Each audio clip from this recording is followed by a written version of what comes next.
Nggak kerasa bulan lalu aku baru aja ngerayain 1 tahunnya podcast ini, podcast biar nggak nyesel. Yeay. Kalau kamu nonton ini di YouTube, mungkin kamu belum lihat channel ini terlalu lama karena aku baru muncul di YouTube sekitar bulan Juli atau di awal Agustus. Tapi kalau kamu tahu aku dari Spotify dan mungkin kamu pendengar lama, kan kita udah ketemu dari sekitar September tahun lalu ya. Jadi di episode ini aku mau cerita tentang gimana 1 tahunku ini ngejalanin podcasting karena it's a very very personal project. Jadi kalau kamu mau bikin podcast atau ternyata kamu udah punya podcast tapi seems nggak terlalu grow, siapa tahu episode ini bisa jadi inspirasi. Jadi kalau penasaran dengerin sampai habis.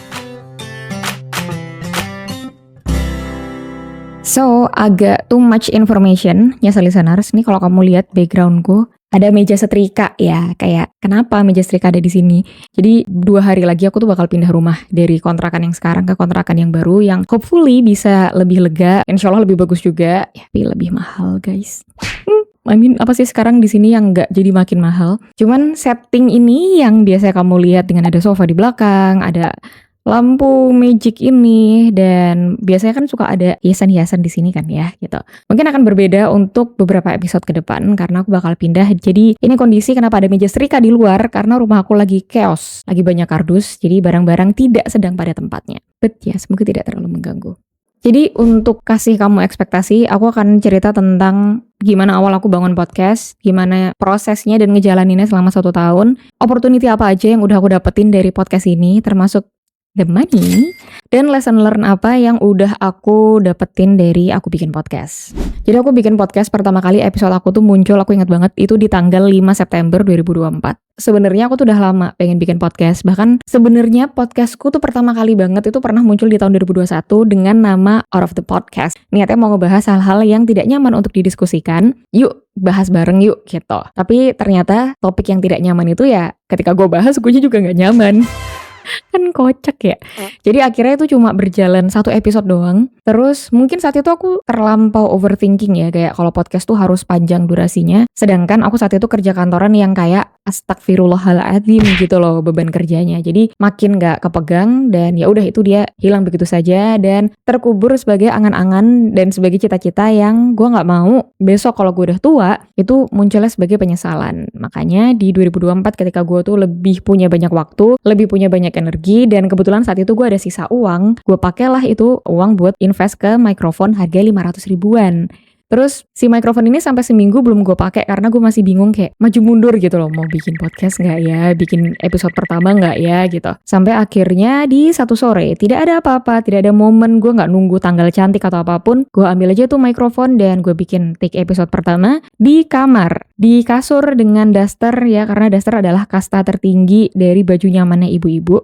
Jadi mindset gue ketika gue bikin podcast itu adalah untuk audio podcast, tidak dengan visual apapun ini yang sekarang kamu lihat gitu kan. Makanya jalanlah tuh podcast. Nah baru gue jalan 2 episode ternyata ada berita yang namanya Podcast Han ini. Dan kebetulan Podcast Han ini tuh juga lagi buka tahun ini. Oh ya, for the context, Podcast Han itu adalah kompetisi buat mencari podcaster-podcaster baru. Jadi kayak semacam Indonesian Idol tapi buat podcaster gitulah ya. Tapi bedanya atau malah serupanya, kalau di Indonesian Idol kalau lo masuk berapa besar kan ada karantina gitu kan. Nah di podcastan ini tuh juga ada masterclass-nya. Karena ada masterclass-nya, gue tertarik untuk ya udah cobain aja kompetisinya, meskipun niatnya tuh bukan untuk menang gitu. Karena niat gue adalah karena ada masterclass-nya, gue tuh pengen belajar podcasting tuh sebenarnya kayak gimana. Dengan background gue yang bukan dari penyiaran, gue nggak pernah kerja di bagian entertainment, gue nggak pernah kerja di bagian agency, marketing and such. Gue adalah orang kantoran yang engineer abis gitu loh. Jadi nggak tahu harus mulai dari mana. Gue cuma bersyukur kayak ya mungkin gue dianugerahi kemampuan untuk berbicara dengan sedikit lebih rapih. Jadi all I know about podcasting adalah ngomong yang bener gitu doang.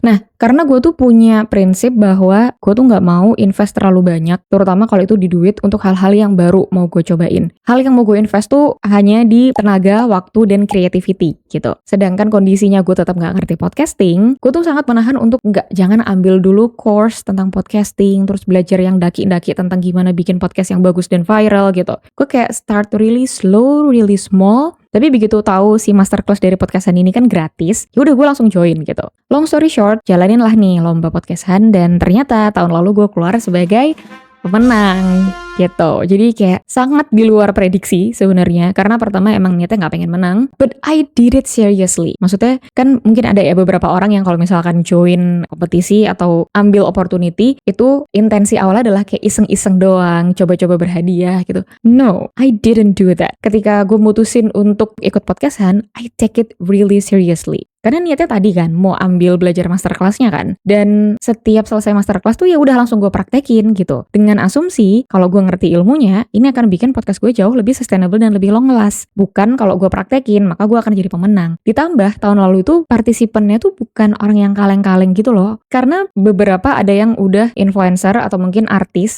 as if stand up comedian, atau dia adalah content creator yang kalau di Instagram atau TikTok tuh udah belasan dan ratusan ribu followersnya gitu. Jadi sangat tahu gimana caranya pakai kamera, sangat tahu gimana caranya bikin konten yang menarik, sedangkan itu rasanya tidak ada di aku. Tapi ya alhamdulillahnya mungkin rezeki atau apapun yang aku lakukan itu membawaku keluar jadi pemenang.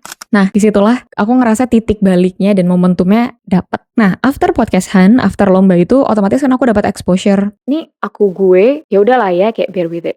Setelah lomba podcastan, aku dapat banget exposure-nya, kayak tiba-tiba banyak banget orang yang tahu podcast ini, banyak banget orang yang jadi kepo kayak emang lu bisa menang, lu tuh ngapain gitu di podcastnya. Akhirnya mereka jadi nyoba kan, ya itu asumsi aku sih. Mereka jadi nyoba untuk dengerin episodenya. Mereka tuh adalah mungkin kamu salah satunya, dan mungkin sebagian besar dari kamu dan yang nyoba ngerasa kalau ya I don't know, mungkin pembawaan ini cukup relate sama kamu, terus topik-topiknya adalah topik yang lagi kamu butuhkan, atau simply target audiensnya adalah demografi terbesar di Indonesia. Jadi kayak ya gue beneran berenang di kolam yang ramai gitu loh. Jadi apapun yang gue kasih pasti bakal kemakan. Saat itu gue mikir kayak gitu. Atau gue gak tahu kesimpulan apa yang bener, namanya juga masih newbie kan.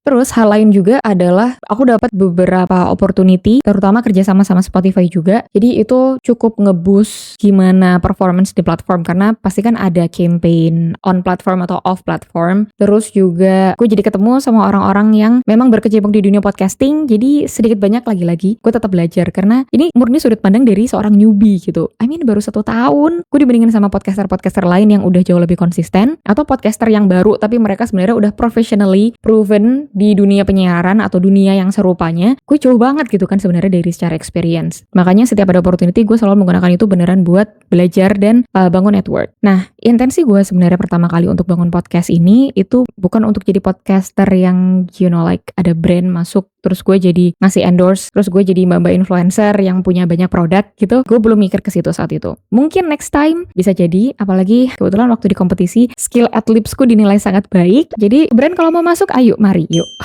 Nah, karena niat gue bikin podcast itu nggak langsung untuk dikomersialkan, niat gue adalah untuk ngebuka opportunity supaya orang lebih tahu gue as a professional coach. In case lu cocok sama cara komunikasi gue, kayaknya kita cocok deh di sesi coaching. Gitu yang pengen gue bawa. Dan turns out, ini kita masuk ke bagian opportunity apa aja yang gue dapat dengan gue bikin podcast. Jadi opportunity yang pertama adalah, of course, gue jadi ketemu sama banyak klien yang ketika gue tanya, jadi gue tuh suka kepo. Kalau misalkan ketemu sama kamu-kamu yang datang ke sesi coaching, kayak, kamu tahu aku dari mana? Biasanya, mereka akan tahu aku tuh dari platform mentoring. Karena gue emang ada di beberapa platform mentoring dan platform HR dan pengembangan diri. Jadi kadang tahu gue dari situ. Gue juga sempat join komunitas women empowerment. Jadi mungkin mereka tahu gue dari situ. Tapi setelah gue punya podcast, nggak dikit yang tahu gue tuh dari podcast. Dengan bentuk yang macam-macam ya. Kadang tahu gue dari karena gue kolaborasi sama podcaster yang lain, atau tahu gue dari simply dapat rekomendasi dari Spotify di beranda atau di home Spotify mereka gitu. Terus dicobain, terus kayak kok kayak seru. Kemudian mungkin mereka merasa saat itu situasi, kondisi hidup dan karirnya terutama di usia dewasa muda tuh lagi nggak baik-baik aja dan ngerasa pengen ngobrol. And then they give it a shot. Terus ketemu gue di sesi, dan banyak dari mereka yang gue nganggap tuh udah kayak temen gitu loh. Karena if you could ever come to my session, lo boleh banget kasih testimoni di kolom komentar gitu ya. Tapi kalau gue pribadi, sesi coaching itu selalu gue jadikan sepersonal mungkin gitu. Dan gue mendengarkan tuh enggak sebagai gue expert, gue profesional coach, gue yang pasti paling tahu apa yang lo butuh. Justru enggak, justru bukan itu esensinya. Tapi gue memposisikan diri sebagai temen gitu. Temen baru yang gue tuh enggak ngerti lo apa-apa. Jadi gue mesti dengerin lo biar gue ngertiin lo gitu. That's what I do, yang masih gue lakuin sampai sekarang. Jadi itu, opportunity pertama adalah gue ketemu banyak banget klien-klien baru di sesi coaching. Yang ya of course, karena coachingnya berbayar, itu otomatis give me another income. Opportunity berikutnya adalah yang tadi gue udah sempat ceritain, gue ada kesempatan buat kerja sama Spotify dan alhamdulillahnya itu juga bisa dimonetisasi. Jadi akhirnya gue jadi ada matrix gitu loh untuk mengukur sebenarnya performance podcastnya tuh seperti apa. Gue dipaksa jadi lebih kreatif kalau gue pengen dapet duit yang lebih banyak. Kasarnya kan kayak gitu kan. Selain itu, Spotify tuh juga aktif banget buat ngadain campaign macam-macam. Ramadan tuh pasti ada campaign, akhir tahun tuh pasti ada Spotify Wrap. Campaign mereka tuh banyak banget kalau ada artis yang baru rilis lagu baru tuh juga suka ada campaign lagi. Pendatang-pendatang baru di Spotify juga di campaign lagi. Intinya mereka sangat suportif sama kreator-kreator pendatang baru. Jadi gue ngerasa cukup di boost gitu lah ya dan cukup dibantu. So, thank you Kak Intan dan Kak Calvin. Nah, akhirnya dari situ gue muncul di beberapa tempat dan again, it boosts the performance and the awareness gitu.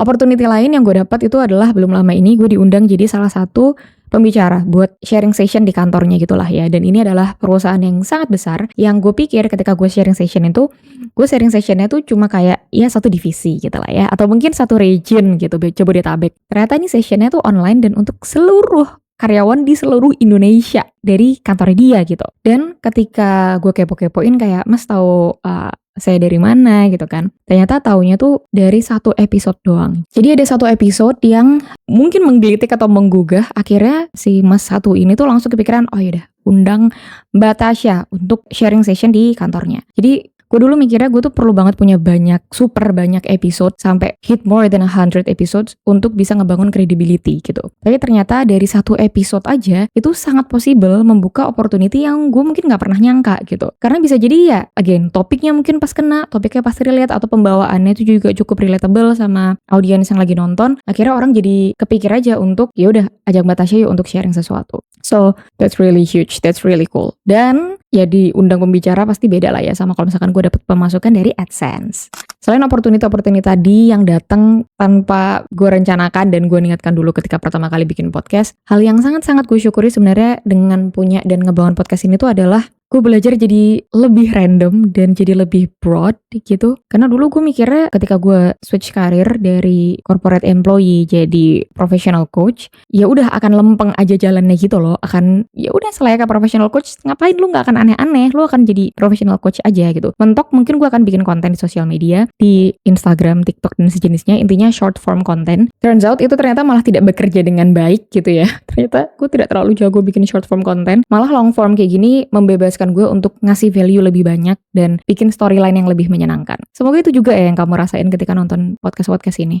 Lesson learn lain adalah gue jadi belajar bahwa semakin banyak hal berbeda yang gue coba, semakin banyak opportunity berbeda yang bakal gue dapat. Dan itu akan semakin di luar prediksi. Gue tuh sebenarnya orang yang sangat-sangat super well planned gitu. Kayak gue ngerasa lebih secure aja kalau segala hal tuh sudah gue rencanakan dan bisa gue prediksikan. Itu kebiasaannya nggak baik ya sebenarnya ya gitu. Karena ketika situasi tidak terencana dan nggak bisa diprediksi, aku jadi rentan gitu loh untuk tidak melakukannya atau malah jadi terlalu banyak insecurities dan overthinkingnya. But yeah, I still did that anyway. Masih lebih terukur dibandingkan dulu. Tapi dengan ngelakuin podcasting ini, gue jadi makin belajar bahwa punya rencana tuh boleh, punya prediksi itu boleh, tapi kalaupun ada hal yang berbeda, itu nggak selalu hal yang buruk gitu loh. Dan boleh loh Syah, kamu tuh kadang-kadang, kapan-kapan, atau malah dipersering aja ngelakuin hal yang di luar rencana. Yang akhirnya gue tuh jadi mikir kalau maybe everything is worth doing gitu. Apalagi podcast ini adalah personal project yang dibuat dengan alasan gue nggak mau nyesel di masa tua karena ada hal yang belum gue cobain. Akhirnya gue jadi makin ngerasa kayaknya masih banyak loh hal di luar sana yang mungkin masih pengen gue cobain dan belum sempat gue cobain, dan mungkin nanti ketika gue cobain, hasilnya bisa jadi semenyenangkan ini juga. Kalaupun hasilnya tidak terlalu oke, mungkin ya gue cukup yakin sih sama diri sendiri, gue gak akan sekecewa itu gitu. Karena ya itu cuma dari satu dari sekian banyak hal yang masih bisa gue cobain yang lain lagi gitu. Kalau itu gak works, ya toh ini pernah works kok gitu. Jadi in case kamu pernah di situasi yang sama, kayak kamu udah nyoba banyak hal tapi seems like semuanya gagal atau semuanya belum kelihatan berhasilnya, antara kamu mungkin belum menghabiskan banyak waktu di situ, artinya kamu masih bisa kasih waktu lebih buat dirimu sendiri buat nyobain lagi, atau sebenarnya masih banyak hal di luar itu yang masih bisa dicobain juga. Jadi jangan pernah berhenti hanya karena kamu pernah ngerasain gagalnya.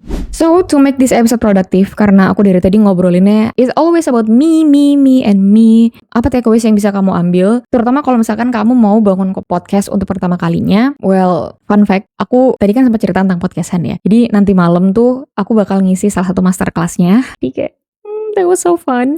Kayak sebelumnya gue ngikutin itu untuk join masterclassnya, tapi sekarang justru gue yang ngisi masterclassnya. That's so unbelievable. Nah, di masterclass itu sebenarnya gue sharing tentang gimana tips trik gue saat itu bisa menang, dan gue sharing juga sebenarnya pakem apa aja yang gue lakukan di podcast ini, sehingga podcast ini bisa cukup grow di tahun pertama. Gue tahu it's not the phenomenal things, maksudnya banyak juga yang dalam 1 tahun pertama itu jauh lebih bagus daripada ini, but I still appreciate what I did, dan menurut gue ini bukan hasil yang buruk. Jadi kalau kamu newbie di podcasting, aku pun newbie, so maybe we can share some similar values. Jadi kalau kamu penasaran apa aja yang aku lakukan specifically, technically di podcast ini, let me know in the comment. Mungkin aku akan bikin episode berikutnya tentang itu. Balik lagi, to make this episode productive, kalau kamu adalah podcaster newbie atau kamu pengen juga jadi podcaster, menurut aku, everything is worth doing. Kamu boleh aja untuk mulai, tapi hal yang perlu dihati-hati atau hal yang perlu kamu aware adalah chance-nya kan selalu 50-50 kan, antara berhasil sesuai standarmu atau gagal sesuai standarmu. Dua-duanya bisa diantisipasi dan sebenarnya bisa dimitigasi gitu. Yang perlu kamu lakuin mungkin adalah ketemu dengan sesama newbie, dan ya akuin aja kalau kamu memang newbie, dan it takes time untuk newbie itu bisa tahu patternnya. Aku sampai sekarang pun 1 tahun ini masih ngerasa banyak banget hal yang belum gue cobain gitu loh di podcasting. Gue gak tahu apalagi yang bakal kejadian dan apalagi yang bakal gue buat di podcast atau mungkin di luar podcast, and I can wait to meet that to come. So yeah, semoga episode ini, gue gak yakin ini cukup inspiratif, tapi semoga menggerakkan kamu-kamu yang mungkin ragu maju mundur buat bikin podcast atau maju mundur untuk mulai bikin konten. Be conscious with what you want. Jadi sadar kalau kamu memang pengen itu, and then yaudah dikejar, ayo dicobain. So, seperti biasa, kalau ada yang menarik dari episode ini aku pengen tahu, jadi silahkan tulis di kolom komentar. Kalau kamu ada pertanyaan juga boleh kamu tulisin di kolom komentar, atau kalau kamu pengen tanya secara lebih private, kamu selalu bisa DM di Instagram podcast ini, biar gak nyesel.podcast, atau kamu juga selalu bisa kepoin coaching programku di Instagram pribadiku @tashalma. Kita ketemu di episode-episode berikutnya, jangan lupa didengerin biar kamu gak nyesel. Bye-bye!